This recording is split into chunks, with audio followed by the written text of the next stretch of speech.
Salutare! Te simți moleșit și fără chef, ca și cum n-ai dormit de o lună? S-ar putea să nu fie doar lenea, ci asemenea de primăvară.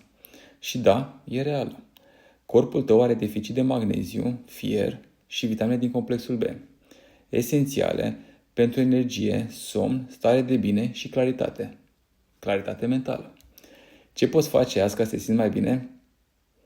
Pe lângă un supliment cu magneziu plus vitamine din grupul B, ce te ajută să-ți restabilești un tonus muscular și calitatea somnului, consumă spanac, urzici, ouă, avocado și semințe crude, surse naturale de fier și vitamine.